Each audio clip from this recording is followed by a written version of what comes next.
Ways real estate investors lose money. That's the topic for today's episode. And without further ado, let's dive in.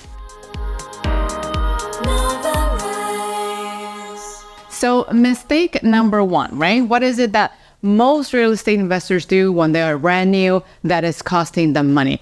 And the number one reason is not declaring their rent.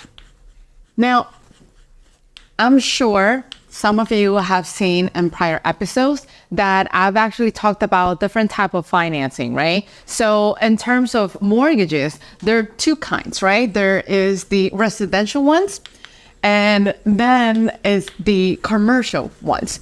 So I've talked about the commercial ones needing LLCs and how the financing is actually based off the income of the property. But if you're applying for a regular or a traditional residential mortgage, chances are you will typically get approved based on the income that you declare in your taxes. So let's say, for example, you made $50,000 a year, right? And I've taught in prior episodes that depending on your FICO score, depending on your debt to income ratio, chances are you are either going to get approved 3 times your income or 4 times your income. If you get approved 3 times the declared income, you are going to get just about $150,000. And then if it's 4 times, we're talking about $200,000, right? But because you're watching this episode, let's assume you took conscience and you say, you know what, let me just declare my rental income this year and see how the numbers are going to look like. So let's say to this $50,000, we're adding $20,000. Let's say you are getting a total annual income of $70,000. So this is how much you're declaring. This is coming from your job and this is coming from your rental income. 3 times or 4 times 70,000, we're talking about $280,000. And if we're talking about 4 times, 280 is down here and 210 is actually up here. I got ahead of myself. So when you look at this number, let's say we're comparing 3 times the annual income, right? 50,000 versus 70,000, you're getting approved 150 and you're getting approved 210,000 by just simply declaring your rental income. That means you're getting access to an additional $60,000 right here, right? Of course, you're losing money whenever you're not declaring. So that means that your potential to expand your real estate portfolio to get more money approved so you can invest in real estate gets limited, so to speak, right? Same thing with the 4 times your income, right? Here we're talking about an $80,000 difference. So which bracket do you think you will rather be when it comes to financing? Do you want to be in this bracket or in this bracket? And if you rather be in this bracket, then it's time for you to start thinking about declaring your rental income, right? Investing in properties with negative cash flow, right? And for those who don't know what cash flow means, it just simply means the money that is left after all expenses are paid, right? So you collect the rent and then you cover the mortgage, you pay for utilities if there's any that is included in the state or in your rental, and let's say property management fees and stuff like that. You have to have some type of money left. Usually my rule of thumb is having at least $100 cash flow at the end after paying everything, including your mortgage. But let's say, for example, in New York, a lot of the properties around here are expensive, right? So I see a lot of friends, I see a lot of my parents' friends buying properties that are 2, perhaps even 3 family, but they're always in a negative cash flow. That means whatever they're collecting in rent is not even enough to cover for the mortgage payment. And as a result, they have to put money out of their pocket. They have to work extra jobs here and there. And you can sort of like see where this is going. Especially nowadays, it's kind of like difficult to sort of like figure out, hey, am I going to have a job tomorrow? Yes or no? What happens if your tenant loses their job? What happens if you cannot even afford to cover the mortgage payment? Because not only you are risking losing your job, but also your tenant might have already lost their job due to everything that is going on. So always make sure that whatever you get will give you a positive cash flow so that you can stack money aside as a reserve in the event something happens down the line, right? Not having backup materials. And in the event you might not know what I mean, let's say, for example, you come in and you needed to renovate the kitchen because your current tenant moved out, and you have done your proper due diligence, you have done your research, and you realize, hey, maybe I can, fix this place up a little and get a rent that is a little bit higher. Let's say $100 or maybe $150. You did your due diligence and you realize that yes, you can afford to do that. So you go to the store and you buy, some nice towels, you buy a nice bathtub, and you build up a very, very nice bathroom. But you bought exactly the right amount of building materials that was necessary.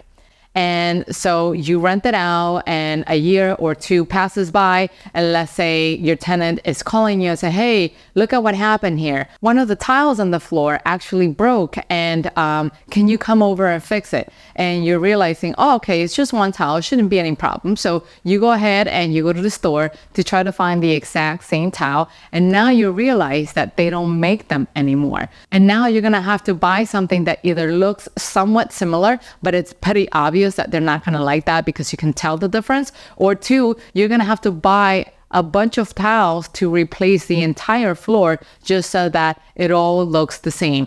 And ultimately it winds up costing you even more money because not only you have to buy more tiles, but you're going to have to hire somebody who's going to do the tiling work for you. So definitely keep this one in mind. A lot of people seem to overlook that, but please do not be one of those. What's the other way most real estate investors wind up losing money? Well, we talked about repairs, we talked about insurance. That all becomes part of your operating income. And in order for you to take care of your operating income tax-wise, you need invoices, right? So most people forget to save their invoices and give them to their accountant. This is extremely necessary, and it's very, very important tax-wise. Why? Imagine this. So let's say, for example, you make on average, we were talking about $20,000 in rental revenue, right? And let's say between fixing that bathroom tile and hiring somebody who can come in and put the tile all together and make it look nice, you wind up spending somewhere between $5,000, right?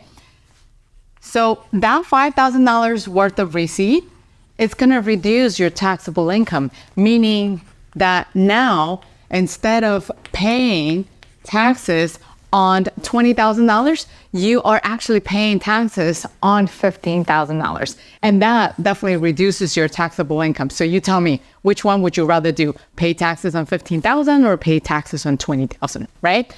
Now, not understanding the financial terms when it comes to mortgages, right? So by that, I'm not saying that you need to be an expert in the field and that you need to know every single slang that is out there, but there are two terms right here that you truly need to become very familiarized with. The first one, it's loan to value. And loan to value typically appears in your offer letter as LTV, right? So what does LTV mean? So sometimes when you look at the offer letter from the banks, you will see an LTV of 80. So what does that mean?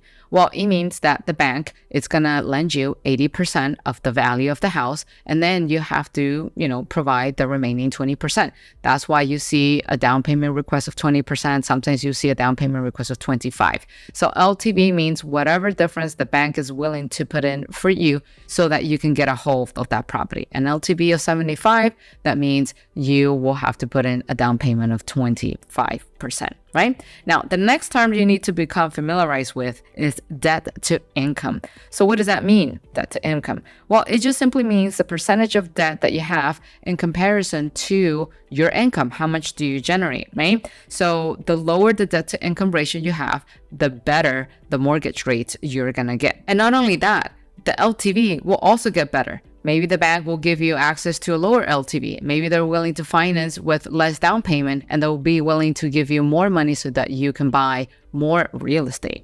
Now, not having enough reserve funds. You might be wondering, what is it? Reserve funds. Well, think of it this way, right? We all have a piggy bank. We all think of, having savings for a rainy day. So having reserve funds, it works the same way for the bank. The bank wants to make sure that, in the event that something happens to you, maybe you lose your job, maybe, I don't know, you're getting divorced, maybe an accident happened within the family, that you have enough rainy funds to cover the mortgage payments. And that's what they call reserve funds. Typically, the bank requests you to have somewhere between 6 months to 12 months worth of reserve funds. And here's a tip for you.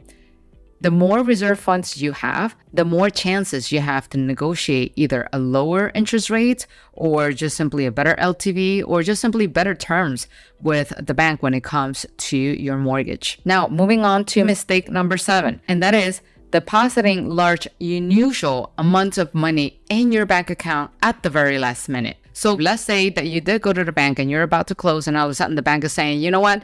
You don't have enough reserve funds and you need to do something about it, right? So what most people tend to do is that they go to their parents or they go to their friends or siblings or anyone close to them and they ask to borrow the money. Just let me borrow $10,000. I'll keep it in my account. But then as soon as I close my mortgage, I will take that money and give it back to you, right? Sounds very easy and simple. Guess what? The bank doesn't like that.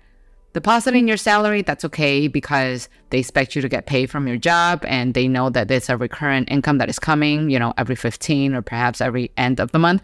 But when they see all of a sudden a large sum deposited right before that closing, they, red flags come up. They're wondering, okay, where in the world did you get that money? Remember, the banks are jealous. They want to be the only one in the equation. They don't want you doing business with anybody else. They want to be the only ones who get to collect on that debt. And by you having that large deposit of money, especially unusual, into your account at the very last minute, it's just something that makes them uneasy, right? So now, what's the solution to that? Well, the solution, it's planning.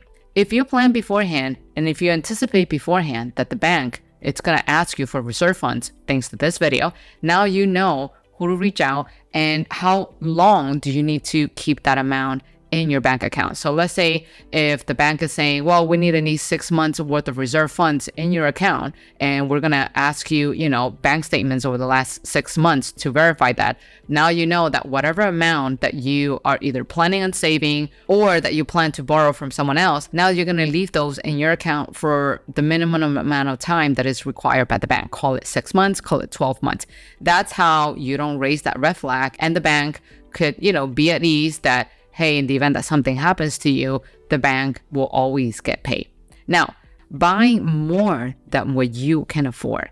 And yes, I know we all love to have our dream home. We all want to have access to the house that we always dreamed of, that we know it's going to make us happy. But you know what? Some of us sometimes made the mistake of buying too much house, a house that we cannot afford.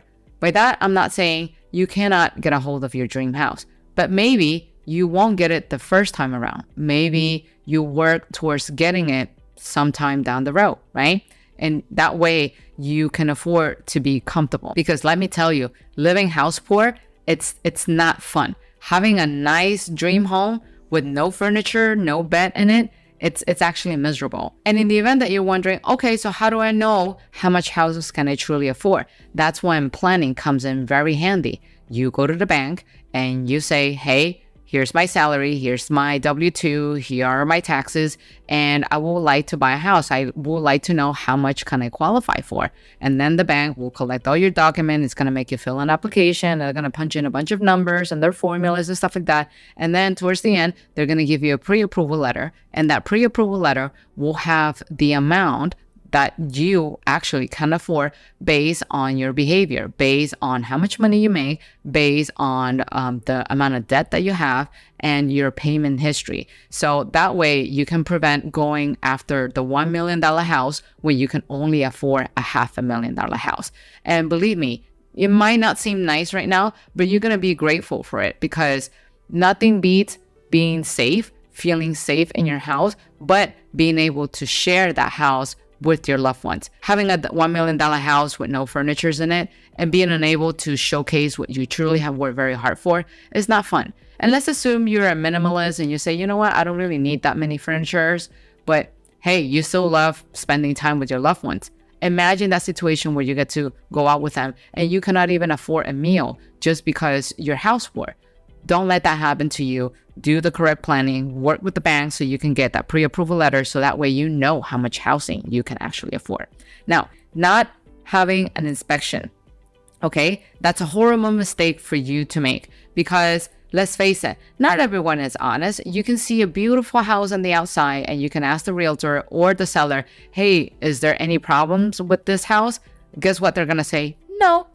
That's why you trust, but you verify. You always have to perform an inspection in your house because that's how you know what you're actually buying. Are they truly saying that the house has no issues and is that truly what you're buying? Or maybe the box is shiny on the outside, but the minute you move in, everything starts breaking. You get water leaks from the roof, you find surprises behind the wall, and you definitely don't want to deal with a situation like that. I've seen countless scenarios where people are so desperate to buy a property that they don't even bother doing an inspection. And then after they take over, the nightmare starts happening. They have to spend a lot of money fixing a property that they shouldn't have bought in the first place. So don't be one of those. Always be ready with an inspection. And guess what? Besides that, an inspection can also help you negotiate. Let's say you do an inspection and you found some issues with the house that you want the seller to repair. Now you have the bargaining power. Now you can tell the seller, you either fix this or you will have to discount the price of the house because I'm not paying for a house that has issues. Or maybe if they don't want to fix it, you can use that report. You can leverage that report to walk out of the whole deal altogether, right? That's in an extreme case.